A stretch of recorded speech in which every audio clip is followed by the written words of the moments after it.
Hi, this is J. Douglas Barker. Welcome to today's Author Spotlight. Today's book title is Color of Love. And joining me from McKinney, Texas, in the United States of America, is author D. Brown. Welcome, sir, to the program. Thank you, sir. Thank you for having me. This is a colorful book, obviously. You have done a great job on the graphics on the front cover. Was that something that you created, or is that something that you had someone else do? It was something that I wanted to represent the story that I was telling, the vividness of the plot, and I wanted the title not only to capture the reader's attention, but I also wanted the design to be a representation of the title itself. Beautiful. Which is Color of Love.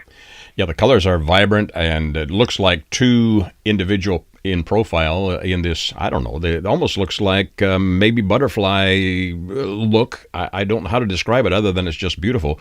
You have created this book, over 200 pages. Is this the first novel or first effort you've made at publishing? This is my first book, indeed. And have you always had a creative flair? I mean, some authors will go 10, 15, 20 years writing a book. This one, perhaps not so. You don't seem to be an older author. How long did it take you to create this?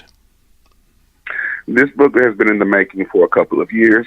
I've always had an affinity for writing. I've been writing my entire life. I fell in love with literature as a young child, reading anything that I could get my hands on, and that's when I noticed that I had a niche for it. And so it just grew into me, and then until I nurtured it, and then I aspired to become a writer because it's my passion, and I've been blessed to do so. Well, it's beautiful. The color of the book is certainly attention getting.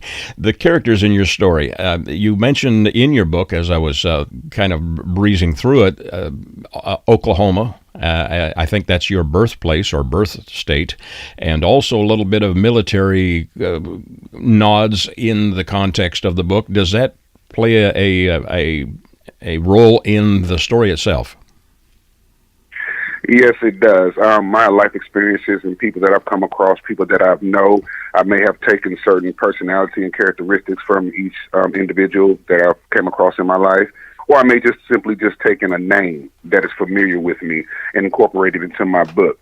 With all fiction, there is some truth in it as well. Right, and you didn't take too long to complete this. The two main characters, I guess, is that Ben and is it Marie? Is that the two main characters that you are outlining? That is correct. Those are the two main characters. And tell me a little of their background. What did you create as far as their backstory? What was the reason they got together, and why did this book become part of their legacy? I want to create two opposite characters that had two completely total different backgrounds, and I wanted them to meet up at a central point, which is close to my heart, which is Lawton, Oklahoma. Mm-hmm. And so the backdrop itself is, like I said, there's a little truth in every fiction. My father was in the military, and that is the background of Ben. He's in the military. Okay, and he meets the love of his life, Marie, who is from Little Rock, Arkansas, which is a place that's dear to my heart as well. Mm. I spent 20 years living in Arkansas, so there's truth in some of her backstory that's tied to me.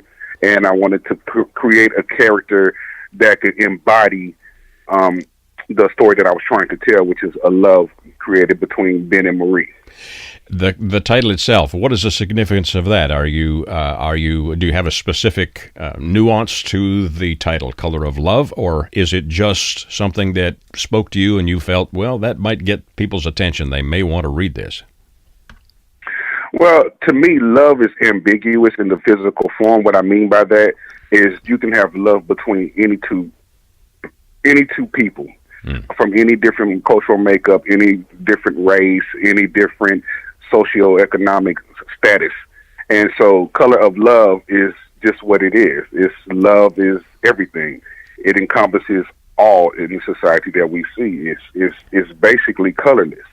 But if you did have to put, per se, I guess, put a color on love, it would be like the representation of my art, just vibrant, every color of the spectrum, every color of the rainbow. That's hence the Color of Love title. The novel itself, is it filled with any action scenes, or is this a character study primarily? Are you focusing on the two primaries in this novel, or are there challenges and other things, obstacles that they have to overcome? How would you describe this to the listener? The love is the main objective of the book, but of course there are different plots and twists that they go through and experience as they're trying to grow their love and become one and learn to grow each other and know each other. There's parts in this book that they have to overcome. There's trials and tribulations that they go through because of the love that they have, that they represent, and because it's so different. So there's going to be some things that's going to be close to somebody's heart that they probably experienced, or it's going to be close to somebody's heart because they probably went through it, you know.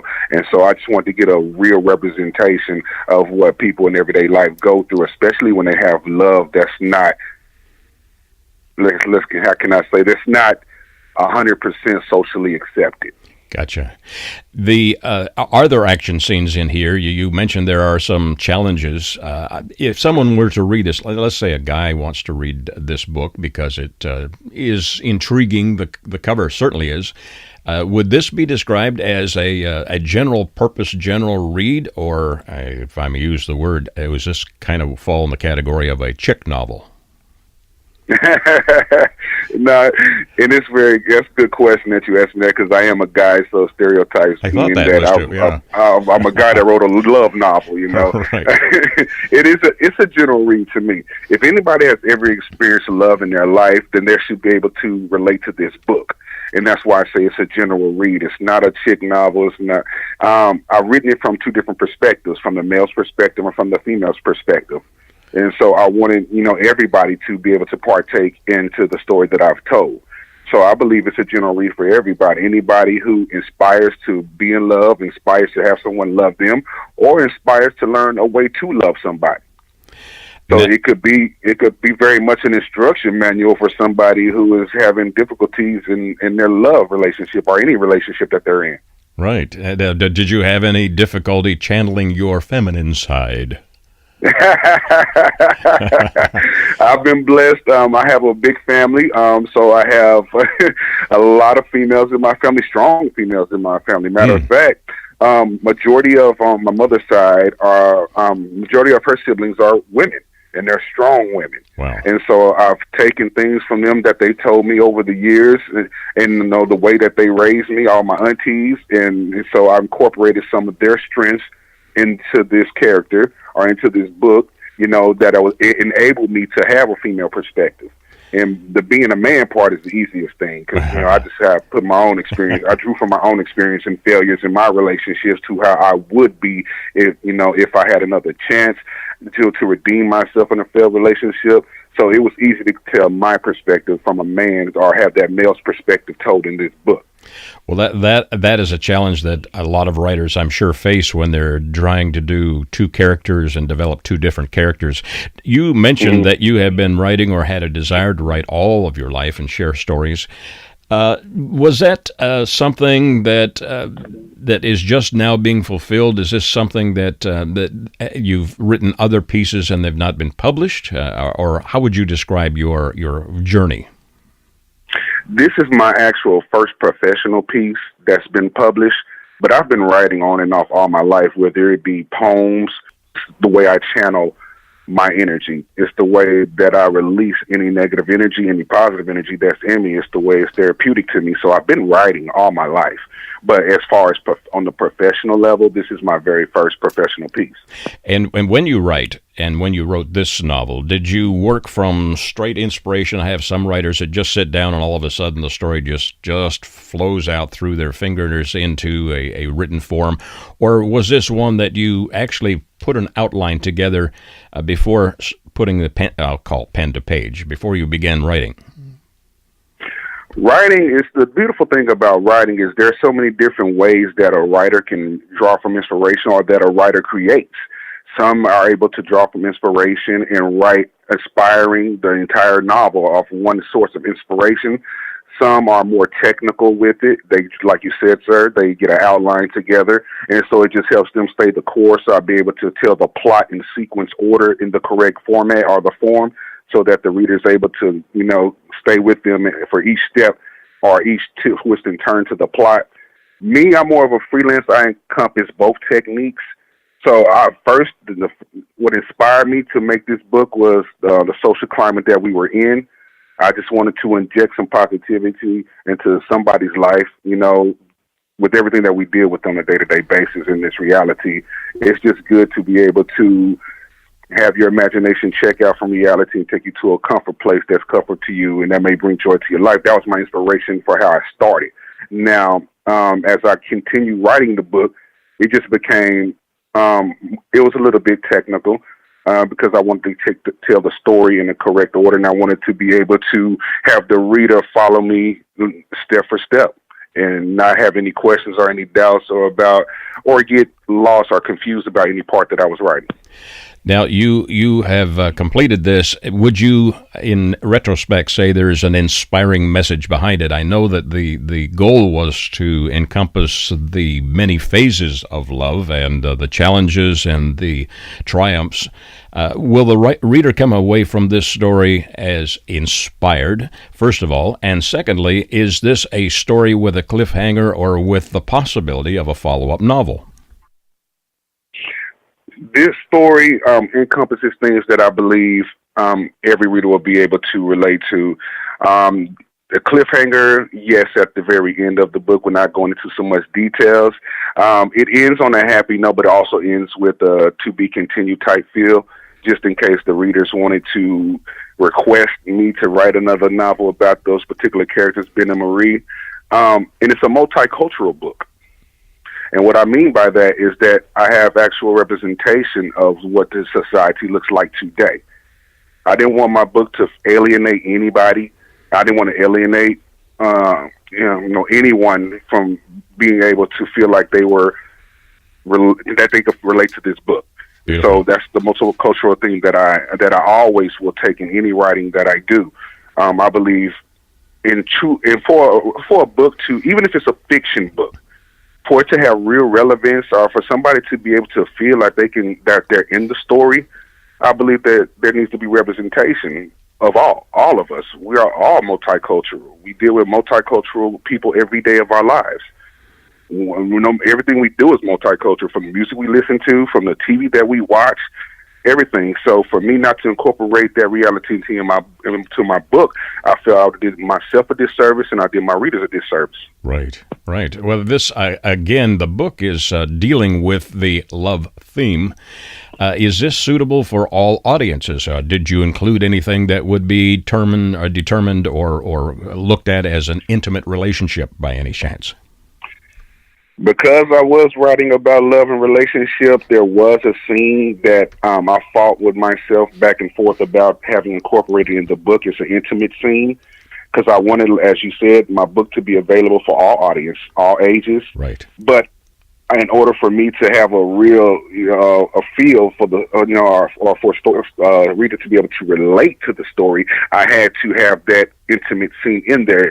And it's not graphic to the point where, it's a erotica novel. It's not, right. But it's a detailed account of their intimate encounter. And it's just one encounter in the book, and the rest of it is inferred pretty much. Gotcha. But so I would say it's for young adults on up. Very good. Well, I'll have to get that page number. I couldn't find it. No, I'm just teasing. All right. The title of the book, again, is Color of Love. And the author, who has joined me from Texas, in McKinney, Texas, in the United States of America, is author D, initial, Brown, Brown. Author, where do we get a copy of this book? This book is currently exclusively on Amazon. It comes, as of now, in digital format for Kindle users, and it's also available in paperback format. So it's currently exclusively on Amazon in Kindle and paper book format. And have you completed a website as yet, or are you working on one? Yes, sir. My website is www.arthurdbrown.com. You can go on there and sign up for newsletters that I send out about upcoming events or upcoming projects I have, or any teasers that I put out there. And you will also be able to be first in line for any launches I have, early releases that may be coming up that other readers may not be able to have. Once again, that website is www.arthurdbrown.com. Fabulous. Thank you for sharing your story. Again, if you do a search, listener, by the name of author, which is the title of the individual who has written this book, author, initial D, and Brown, you'll be able to locate this and anything else that comes out in the future. Additionally, you can go to a local bookseller and request the book title, Color of Love by D. Brown, and they also can order it in and get it right to your door. Thank you, sir, for joining me today and sharing your story. Mr. Barker, I appreciate it. Thank you. I've also neglected to tell my other social media platforms. Do you mind if I go ahead and tell them? No, please do that.